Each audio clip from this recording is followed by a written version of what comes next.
So there I was, floating in the vacuum of space like a particularly stupid piece of debris, watching my fighter craft spiral into the void after taking a direct hit from what I can only describe as a flying horse with wings that defied every law of physics I'd ever learned. My name is Marcus Kane, and I used to think I was pretty hot stuff as a human combat pilot. Used to being the operative phrase here, because apparently the universe has a sense of humor darker than a black hole's event horizon. The emergency beacon was blinking red against my visor, casting an eerie glow across the cockpit of my damaged escape pod. 3 days since the Battle of Kepler, 442b, and I was still trying to wrap my head around what had happened.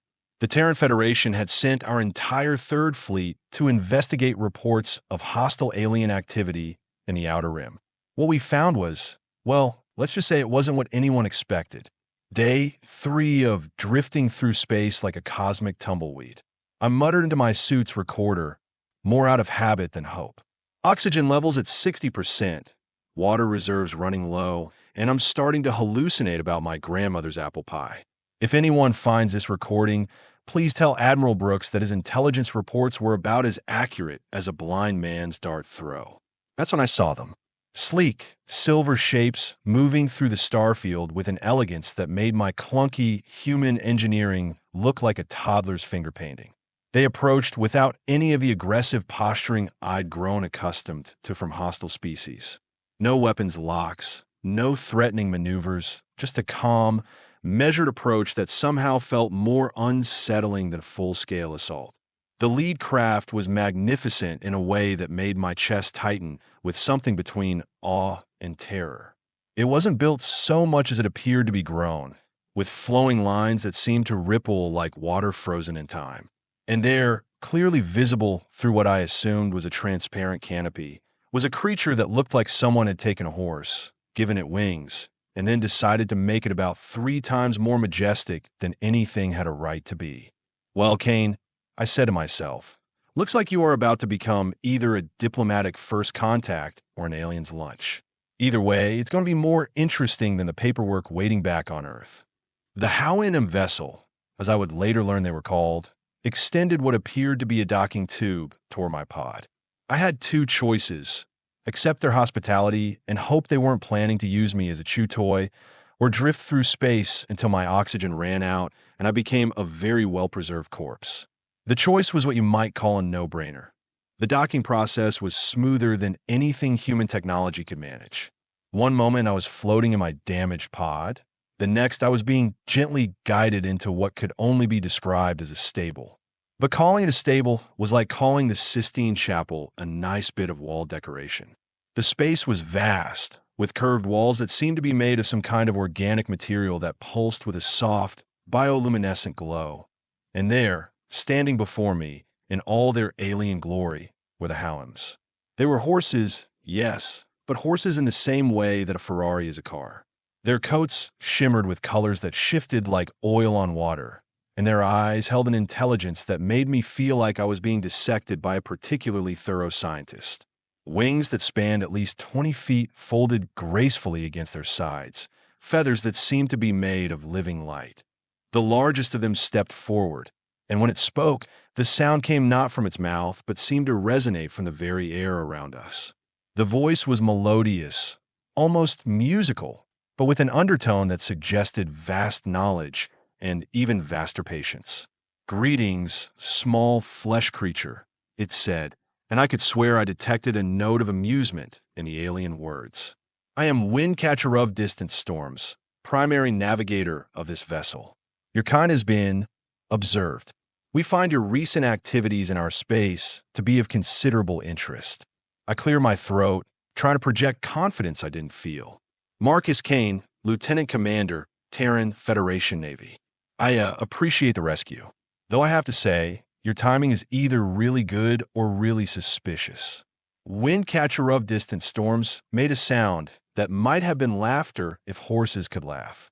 Suspicious. Yes, I believe that is the correct human word. Your species has such a delightful tendency toward paranoia. It is both endearing and utterly illogical. Illogical? I raised an eyebrow.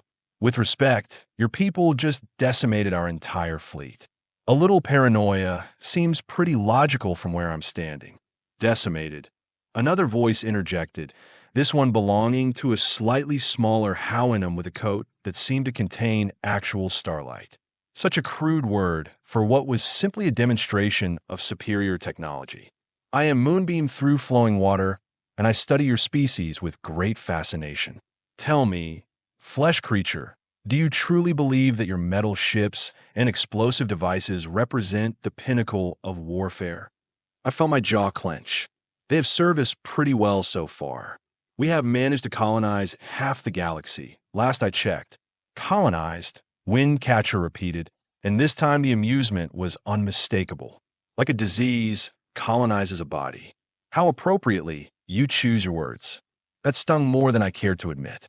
Look, I get it. You think we are primitive. Point taken. But we're not exactly pushovers either. Humanity has survived ice ages, world wars, and reality television. We are tougher than we look. Moonbeam through flowing water moved closer, and I fought the urge to step back. Up close, the alien was even more magnificent and terrifying. Tougher, yes. This is what intrigues us. Most species we encounter either submit immediately or destroy themselves in futile resistance. But humans are different. You fight when you should surrender, survive when you should perish, and laugh when you should weep. It's called being stubborn, I said. Some might call it our greatest strength, or your greatest weakness, Windcatcher added. Time will tell which proves more accurate. They led me deeper into their vessel, and I couldn't help but gawk like a tourist. The walls were alive, literally alive, with patterns that flowed like rivers of light. The floor beneath my feet felt warm and slightly yielding, as if I were walking on the back of some enormous, sleeping creature.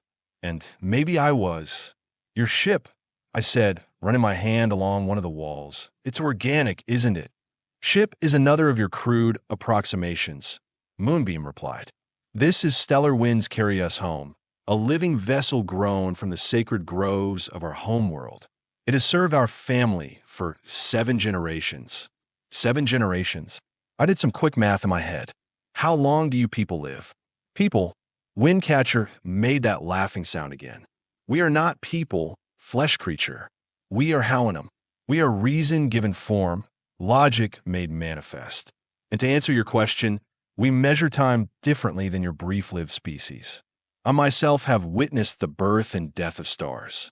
We arrived at what I assumed was some kind of conference room, though it looked more like the inside of a flower than anything humans might build.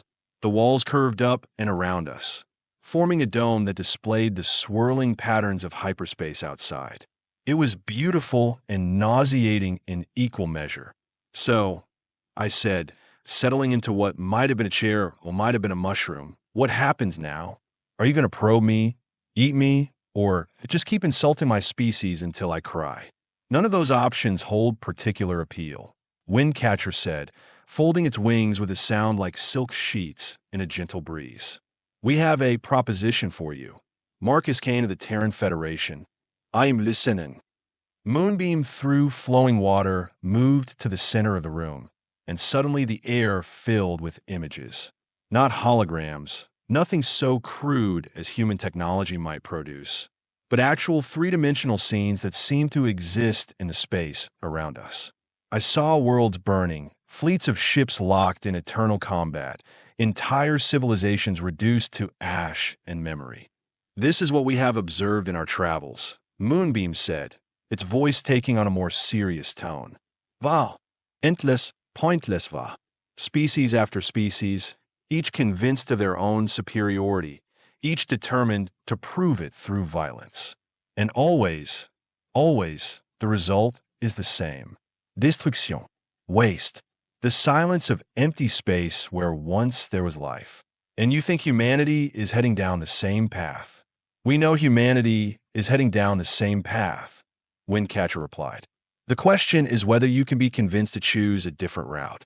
I leaned back in my chair mushroom, trying to process what I was hearing. So this is what? An intervention?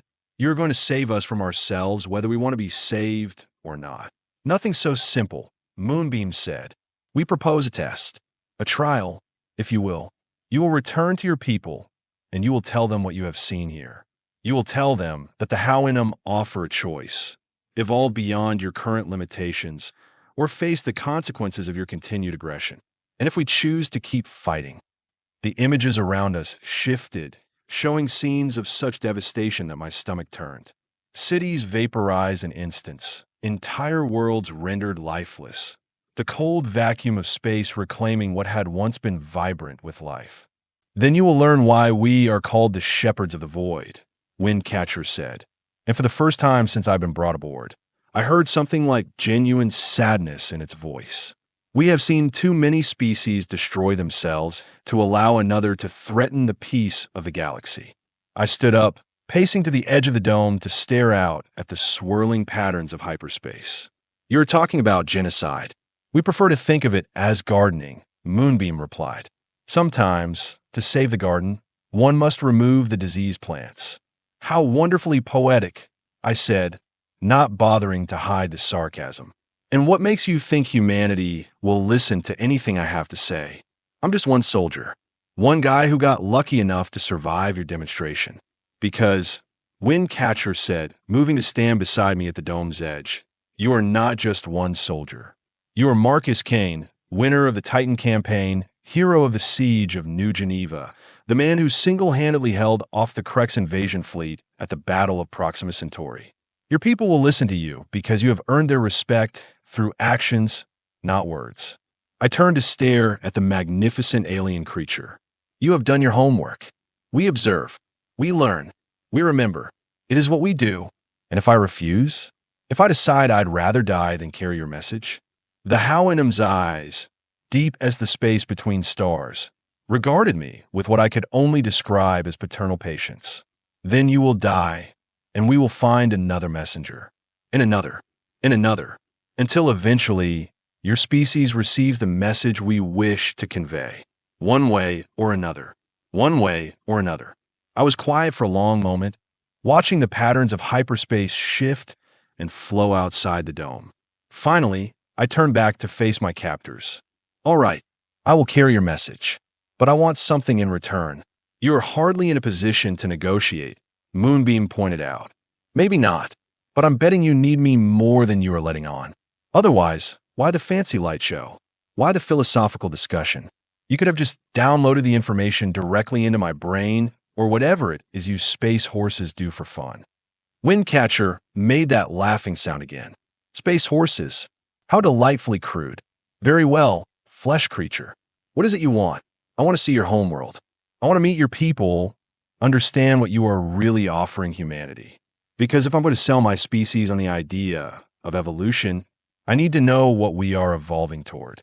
The two Houyhnhnms exchanged what I assumed was a look, though with alien facial expressions, it was hard to be sure. Finally, Windcatcher nodded. Very well. But know this, Marcus Kane. What you see cannot be unseen. What you learn cannot be unlearned. And what you choose to do with that knowledge will determine not just the fate of your species, but the fate of countless others who look to the stars and wonder what waits for them in the dark. No pressure, I muttered. None whatsoever, Moonbeam agreed, and I could swear the alien was smiling. And that's how I, Marcus Kane, former hotshot pilot and current reluctant diplomat, found myself on a journey to a world that existed beyond the edge of human understanding. A world where logic reigned supreme, where beings of impossible beauty and terrible power decided the fate of entire civilizations with the casual indifference of gods. The funny thing about humans is that we have this tendency to bite off more than we could chew. It's gotten us into trouble more times than I can count, but it's also taken us to places no sane species would ever dare to go to. I was about to find out which category this particular adventure fell into. The transit to the Houyhnhnm homeworld took what felt like forever in no time at all. Stellar winds carry us home, moved through dimensions I didn't even know existed, folding space like origami until reality itself seemed to bend around us. I spent most of the trip trying not to throw up and failing spectacularly, much to the amusement of my hosts. Your species has such fascinating physiological responses to dimensional flux. Moonbeam through flowing water observed as I dry heaved into what I hoped was a waste receptacle. Most creatures simply expire when exposed to transdimensional travel. Humans seem to prefer suffering through it. It's called being too stupid to die. Gasp between waves of nausea. We are really good at it. Indeed. Windcatcher of distant storms agreed with what I was learning to recognize as fond exasperation. Your species does seem to have elevated stubborn survival into an art form. When we finally emerged in a normal space, I understood why they called it the country of the Houyhnhnms. The world that hung before us wasn't just a planet. It was a work of art painted across the cosmos. Vast continents of silver and gold swept across its surface, connected by bridges of crystallized starlight that spanned impossible distances. Floating cities drifted through its atmosphere like graceful jellyfish, tethered to the surface by streams of pure energy. Sweet mother of Einstein, I whispered, pressing my face against the observation dome. How is any of this possible? When one has had several million years to perfect the art of planetary engineering, many things become possible, Windcatcher replied. What you see is the result of countless generations working in perfect harmony with the natural laws of the universe, or bending them until they cried uncle. I added. That too, as we descended through the atmosphere, I got my first real look at Houyhnhnm society. Herds of the magnificent creatures moved across vast plains that seemed to be made of woven light, their wings catching thermals that carried them in graceful spirals high into the sky. Cities rose from the landscape like flowers, their architecture flowing and organic, as if the buildings had grown rather than been constructed. No machinery, I observed. No factories, no industrial complexes. How do you manufacture anything? Manufacture. Moonbeam repeated the word like it tasted bad. Such a crude concept. We do not manufacture. Marcus Kane. We cultivate. We nurture. We grow what we need from the living substance of our world. And if what you need is, say, a faster-than-light spacecraft, then we plant the appropriate seeds and wait for them to mature. Stellar Winds Carry Us Home was once a seedling no larger than your fist. Now, she carries us between the stars. I shook my head in wonder. Your entire civilization is based on biotechnology. Our entire civilization is based on patience and understanding. Windcatcher corrected. Technology is merely the expression of deeper principles. We landed in what I assumed was a spaceport, though it looked more like a garden than anything functional. Towering trees with silver bark stretched toward the sky, their branches intertwining to form natural landing platforms. Other vessels like ours nestled among the foliage, their organic hulls indistinguishable from the surrounding forest except for the occasional pulse of bioluminescent light. Welcome to Reason Flows Like Water, Moonbeam said as we disembarked. The oldest city on our world, and the seat of the Council of Shepherds. The city was unlike anything human eyes had ever seen. Streets that weren't really streets wound between buildings that weren't really buildings, all of it flowing together in a harmony that spoke of minds that thought in ways fundamentally different from human cognition. Houyhnhnms moved through it all with the same graceful efficiency I'd observed on their ship, each one seeming to know exactly where they were going and why. No traffic control, I noted. No signs, no signals, no chaos. How do you manage it? We think, Windcatcher replied simply. We observe. We anticipate. We cooperate. Your species seems to find these concepts challenging. Yeah, well, we are working on it. Give us another few thousand years. Time you may not have. A new voice interjected. I turned to see another Houyhnhnm approaching, this one larger than either of my escorts, and with a coat that seemed to contain swirling galaxies. I am thunder across empty skies, speaker for the Council of Shepherds. You are the human who would bargain for his species. I'm the human who wants to understand what you are really offering, I corrected. Big difference. Thunder across empty skies studied me with eyes that held the weight of eons. Come then, let's show you what awaits those who choose wisdom over warfare. They led me through the city, past wonders that defied description. Gardens where flowers sang in harmonious chorus. Fountains that flowed upward in defiance of gravity. Libraries where knowledge was stored not in books, but in living crystals that hummed with accumulated wisdom. And everywhere, the Houyhnhnms moved with purpose and grace, their society functioning with the precision of a perfect machine and the beauty of a symphony. This is what you offer humanity, I asked as we climbed a spiraling ramp that led to what appeared to be the city's highest tower. A chance to join this paradise? Paradise, thunder across empty skies repeated thoughtfully. Another human word that lacks precision. This is not paradise, Marcus Kane. This is the result of choice. We chose reason over passion, logic over emotion, patience over haste. And in making those choices, we transcended the limitations that bind lesser species. Lesser species, I felt my temper flare.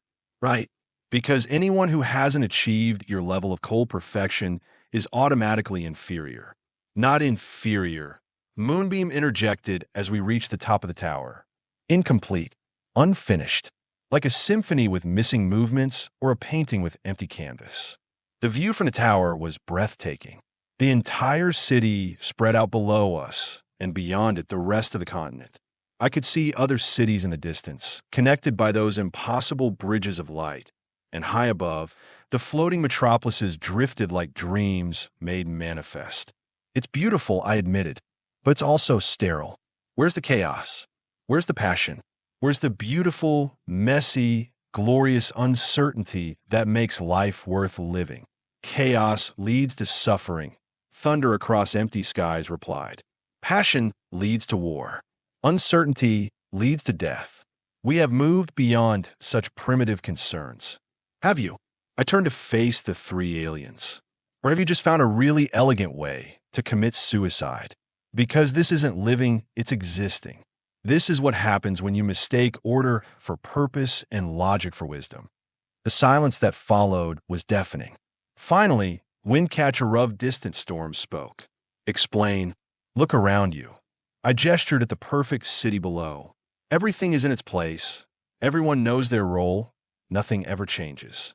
It's the ultimate expression of control. But control isn't life. Life is messy. Life is unpredictable. Life is a cosmic accident that somehow learned to laugh at itself. And this is what you believe humanity offers the galaxy. Thunder across empty skies asked. Chaos disguised as virtue. I believe humanity offers something you have forgotten how to value, I replied. Hope, change, the possibility that tomorrow might be different from today. You have achieved perfection, but perfection is another word for death. Because once you're perfect, where do you go from there? We go nowhere, Moonbeam said quietly. We simply are. Exactly. You simply are. But we become. Every day, every moment, we are becoming something new, something different, something that didn't exist before and might not exist tomorrow. And that terrifies you, doesn't it? The three Houyhnhnms exchanged looks that I was beginning to recognize as their version of intense discussion. Finally, Thunder across empty skies spoke. You see much for a creature of such limited perception, but you see only part of the truth. Yes, we have achieved stability. Yes, we have transcended the crude emotions that drive your species to violence.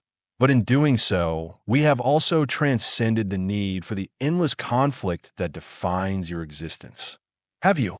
I challenged. Then why are you out there playing Cosmic Shepherd? Why are you deciding which species live and which die? Sounds like conflict to me, just dressed up in prettier clothes. We maintain order, Windcatcher replied, but there was something in its voice that suggested uncertainty. We prevent the chaos that would otherwise consume the galaxy. You prevent growth.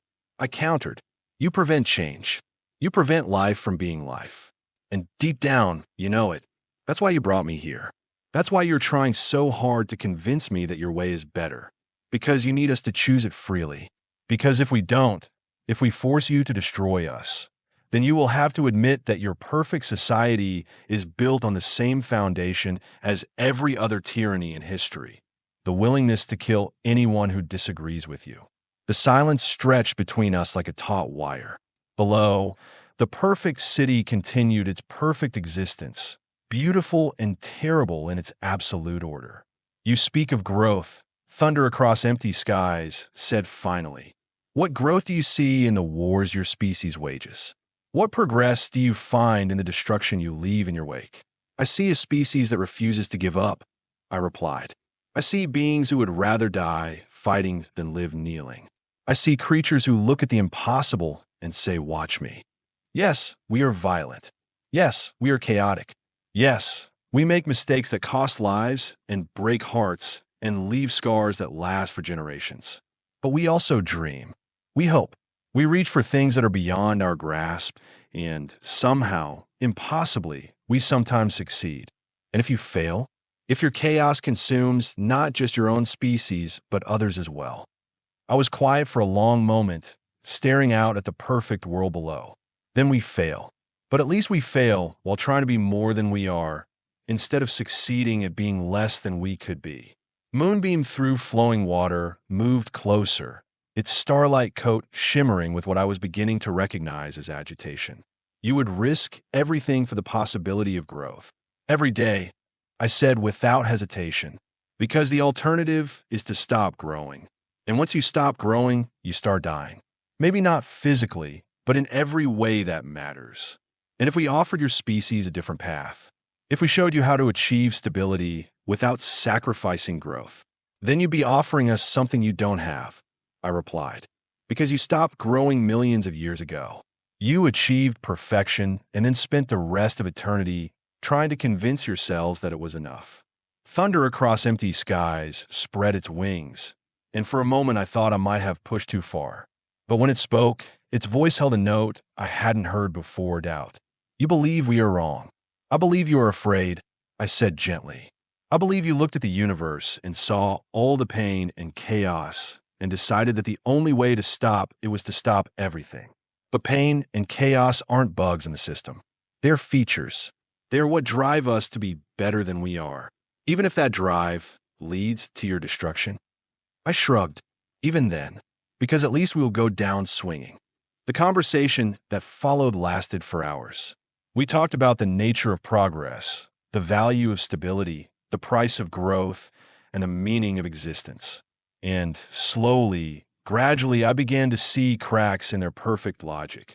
Doubts that had been suppressed for millennia began to surface. Questions that had been dismissed as primitive began to demand answers.